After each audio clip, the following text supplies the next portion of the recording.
트럼프가 그린란드를 사겠다고 했을 때 사람들은 웃었습니다. 하지만 지금은 아무도 웃지 않죠.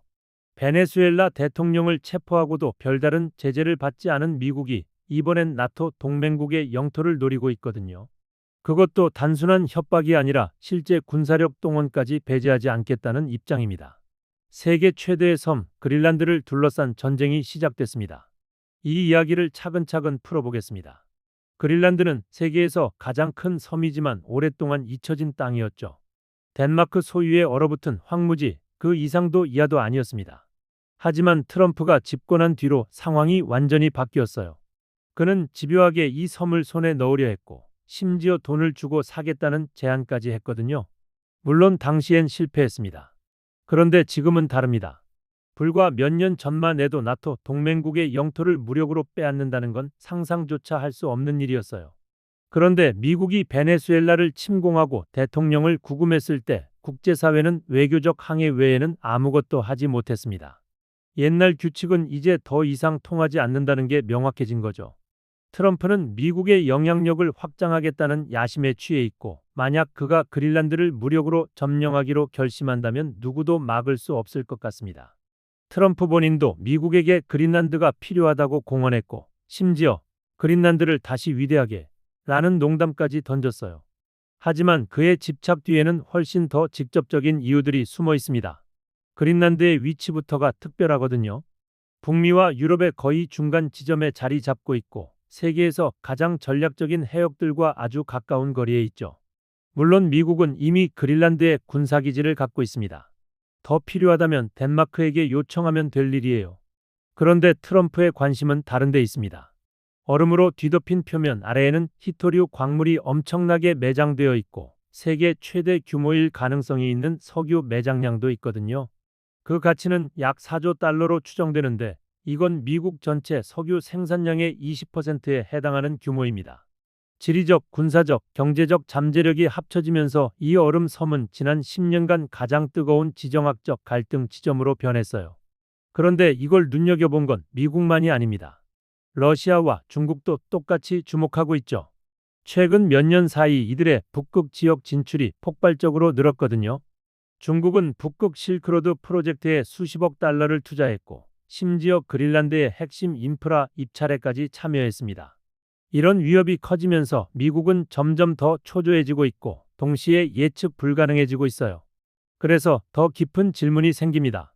대체 그린란드의 어떤 점이 이렇게 가치 있는 걸까요? 그리고 왜 미국은 이토록 큰 위험을 감수하면서까지 이 섬을 확보하려는 걸까요? 이 관계를 이해하려면 과거로 돌아가야 합니다. 믿기 어렵겠지만 미국이 그린란드를 사려고 시도한 건 이번이 처음이 아니거든요. 그린란드는 덴마크 소유인데 2차 세계대전 당시 덴마크가 나치 독일에게 점령당했습니다. 갑자기 그린란드와 미국이 위험에 처한 거죠. 전에도 그린란드와 아이슬란드를 사려는 계획이 있었지만 이때 본격적으로 미국이 개입하기 시작했어요. 미국은 비미국 세력으로부터 섬을 보호할 권리를 얻었고, 라디오 방송국과 군사 기지까지 세웠습니다. 전쟁이 끝났을 때 미국은 그린란드에 발판을 마련한 상태가 마음에 들었던 거죠. 그래서 덴마크에게 제안을 했어요. 금으로 1억 달러, 지금 가치로 치면 약 16억 달러였습니다. 그런데 놀랍게도 덴마크는 거절했어요. 대신 덴마크가 제안한 건 이거였습니다. 미국이 계속 군사적 주둔을 유지하면서 새로운 위협, 바로 소련으로부터 섬을 보호하는 역할을 맡는 거죠. 그래서 1953년에 미국은 그린란드 북부에 공군기지를 세웠고, 약 1만 명의 미군 인력이 배치됐습니다. 거기서 멈추지 않고 섬 곳곳에 추가 기지들을 설치하면서 미군의 최북단 전초기지가 만들어졌어요. 왜 그랬는지는 명확합니다. 지구의 공률 때문에 이 위치들은 모스크바에서 불과 3,000마일 정도밖에 떨어져 있지 않았거든요. 소련에 대한 방어선과 레이더 시스템을 제공하는 데 결정적이었고, 적 영토로 고고도 정찰 임무를 수행하기에도 완벽한 장소였습니다. 미국이 그린란드에서의 존재감을 계속 확대할 것처럼 보였죠. 그런데 냉전이 끝났고 90년대 들어서 미국의 관심이 시들해졌습니다. 장비는 버려졌고 심지어 마을 전체가 1달러에 팔리기도 했어요. 인구가 희박한 이 섬은 다시 천천히 잊혀지는 것처럼 보였습니다. 하지만 모든 게 바뀌었습니다. 그린란드 연안 해역을 조사하던 미국 지질조사국 연구원들이 엄청난 발견을 했거든요. 2008년에 그들은 그린란드가 520억 배럴 이상의 석유를 보유하고 있을 가능성이 있다고 추정했습니다. 이게 얼마나 큰 규모인지 비교해 볼까요? 2023년 기준으로 미국에 확인된 석유 매장량은 470억 배럴입니다. 만약 이 추정이 맞다면 그린란드는 미국의 매장량을 2배로 늘릴 잠재력이 있는 거죠. 설사 계산이 틀렸다고 해도 여전히 엄청나게 가치 있습니다. 석유는 세상을 돌아가게 만드는 검은 금이거든요. 일상생활의 거의 모든 측면에서 중심 역할을 하면서 운송, 제조업 그리고 필수적인 활동들의 주요 에너지원을 제공하죠. 그런데 전 세계 석유 생산은 소수의 주요 국가들이 장악하고 있습니다. 문제는 그들이 항상 미국과 같은 편은 아니라는 거예요. 2010년대부터 미국 석유 생산량은 국가 안보를 보호하기 위한 노력의 일환으로 폭발적으로 증가했습니다. 전 세계 미발견 석유의 13%와 가스의 30%가 북극 지역에 있는 것으로 추정되는데 다른 자원들도 함께 말이죠. 결과적으로 미국을 포함한 북극 국가들은 이런 자원들을 활용해서 경제 성장을 촉진하고 수익을 창출하며 경제적 이익을 보호하는 데 매우 큰 관심을 갖게 됐습니다. 해빙이 후퇴하고 빙하가 녹으면서 이런 자원들은 점점 더 접근 가능해지고 있고 그린란드는 이걸 활용하기에 완벽한 위치에 있어요. 그런데 문제가 하나 있습니다. 그린란드는 석유를 추출하고 싶어 하지 않거든요. 2021년 7월에 그들은 모든 신규 석유 및 가스 탐사를 금지했습니다. 환경 문제와 높은 채굴 비용을 주된 이유로 들면서 석유 추출 비용이 너무 크다고 밝혔어요. 하지만 트럼프에 대해 우리가 아는 한 가지는 그가 기후 변화를 별로 믿지 않는다는 겁니다. 심지어 때때로 그걸 사기라고 불렀고 드릴 베이비 드릴 같은 구호를 외치죠. 그래서 그린란드의 가치는 단순히 전략적인 것 이상인 것 같습니다. 믿기 어렵겠지만 북극의 빙하 수준은 계속 후퇴하고 있고 이건 우리가 이 지역을 바라보는 방식을 바꾸고 있어요. 지구의 대부분은 물로 덮여 있지만 그린란드 주변에 이 바다는 항상 얼어 있었고 배로 건너기엔 접근 불가능했거든요. 아주 특정한 상황을 제외하고는 말이죠. 그런데 대기 중에 더 많은 탄소가 들어가면서 지구에 더 많은 열이 갇히게 됐습니다.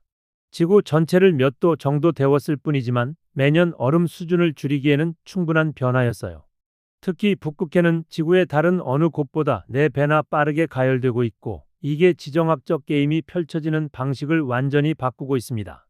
녹아내리는 얼음은 북서항로 같은 새로운 해운 항로들을 드러내고 있거든요. 이런 북극 항로들은 전통적인 항로들보다 극적으로 짧습니다. 그리고 거의 모든 이런 항로들의 중심에 그린란드가 있어요. 이 이점을 활용하기에 완벽하게 배치되어 있는 거죠. 예를 들어 아시아에서 유럽까지 북극을 통과하는 여정은 수에즈 운하나 파나마 운하를 통과하는 항로에 비해 몇 주를 절약할 수 있습니다. 시간과 연료 절감은 전 세계 무역을 혁명적으로 바꿀 수 있고 바다를 통제하는 국가들 쪽으로 경제적 권력을 기울게 만들 수 있어요. 바다를 통제하는 국가가 곧 세계 물품 공급을 통제하는 거죠. 그리고 전 세계 물품의 80%가 해상으로 운송됩니다. 지난 10년 동안만 봐도 북극을 통과하는 선박수가 이미 30% 증가했어요. 이 숫자는 앞으로 더 커질 겁니다. 하지만 불행히도 미국만이 북극에서 움직이고 있는 유일한 플레이어가 아닙니다. 이게 트럼프가 그린란드를 미국의 미래 안보에 결정적이라고 명명한 이유 중 하나거든요. 최근 몇 년간 러시아는 북극 국경을 빠르게 군사화하고 있습니다. 북쪽 해안선을 따라 수십 개의 군사기지를 건설했어요. 심지어 북극점 아래에 깃발을 꽂으면서 북극 영토에 대한 자신들의 주장을 세웠죠. 중국도 북극과 가깝지 않은 국가임에도 불구하고 이 지역에서의 존재감을 높였고 그린란드 자체에 수십억 달러의 투자를 했습니다. 트럼프가 이런 대담한 주장을 하기 전부터 미국은 대응을 시작했어요. 2020년에 누크에 있는 미국 영사관을 1953년 이후 처음으로 재개관했고 툴레 공군기지를 업그레이드하는 데 40억 달러를 투입했습니다. 활주로나 지역 교통 같은 것들을 개선하면서 말이죠. 그리고 도널드 트럼프의 두 번째 대통령 임기에 들어서면서 미국의 국가 안보는 그의 의지에서 높은 순위에 있거나 아마도 더 중요하게는 미국의 영향력 범위를 표시하는 것이 중요해졌습니다. 그는 캐나다가 미국에 합류해야 한다거나 파나마 운하에 대한 발언을 했고 심지어 멕시코만을 미국만으로 개명하자고까지 했어요. 하지만 그린란드에 대한 그의 집착은 더 구체적으로 보입니다. 이제 두 임기 모두에서 주제로 등장했거든요. 이제 질문이 남습니다. 그가 어떻게 그린란드를 살 수 있을까요? 그리고 실제로 얼마나 들까요? 그린란드의 전략적 힘은 충분히 좋고 엄청나게 가치 있는 땅이지만 트럼프의 계획에는 문제가 있습니다. 현재 그린란드는 덴마크 소유이고 덴마크는 여러 차례 판매 의사가 없다고 밝혔거든요. 사실 그들은 최근 섬의 방어력을 강화하기 위해 15억 달러를 추가로 투자하기까지 했습니다. 대부분의 대통령에게 이 사실만으로도 취득 가능성은 완전히 불가능해 보일 겁니다. 결국 다른 나토 회원국을 침공하는 건 전통적으로 절대적인 레드라인으로 여겨져 왔거든요. 하지만 오늘날 세계에서 그 가정은 점점 덜 확실해 보입니다. 사실 백악관 대변인 본인도 이 문제에 대해 질문받았을 때 모든 옵션이 테이블 위에 남아있다고 말하면서 어떤 것도 배제하지 않았어요. 진실은 만약 미국이 침공에 전력을 다하고 무력으로 땅을 빼앗는다면 그들을 막을 수 있는 사람은 아무도 없다는 겁니다. 그렇긴 해도 이건 전쟁에 대한 진짜 계획이라기보다는 협상 전술일 가능성이 훨씬 높습니다. 덴마크를 협상 테이블로 끌어내기 위한 압박 시도인 거죠. 하지만 덴마크 자체가 판매 의향이 있다고 해도 어떻게 가격을 책정할 수 있을까요? 요즘 국가들이 땅을 거래하는 현대적 사례는 꽤 드뭅니다. 그런데 2017년에 다소 비슷한 예시가 있었어요. 이집트가 티란 섬과 사나피르 섬의 주권을 사우디아라비아에 넘기는 대신 220억 달러의 원조 패키지를 받았거든요. 그린란드의 가치에 대해 정확한 추정치를 내는 건 실의 길이를 추측하는 것과 비슷하지만 일부 추정치는 2조 달러에 가깝습니다. 미국에게도 이건 엄청난 돈이에요. 특히 국가 부채를 줄이고 세금을 삭감하려는 신임 행정부에게는 말이죠. 기술적으로 독립적이긴 하지만 덴마크와 그린란드 모두 미국이 문을 두드린다면 실제로 할 수 있는 일이 별로 없다는 걸 알고 있습니다. 심지어 50년 전에도 그린란드의 운명은 미국의 힘에 묶여 있는 것처럼 보였어요. 그리고 2009년부터 그린란드는 선택한다면 완전히 독립할 수 있는 인정받은 권리를 갖게 됐습니다. 그렇다면 경제적이나 군사적 힘을 사용하기보다는 그린란드 주민들을 설득해서 미국에 합류하도록 만드는 게 선택된 경로일 수 있겠죠. 많은 사람들이 첫 번째 임기의 트럼프의 그린란드 발언을 그냥 또 하나의 트윗으로 치부하며 웃어넘겼지만 이번엔 진짜 무게감이 실려 있는 것 같습니다. 하지만 미국이 그 땅을 구매하지 않는다고 해도 얼음이 계속 녹으면서 그린란드의 가치와 지정학적 세계에서의 위치는 계속 올라갈 수밖에 없습니다.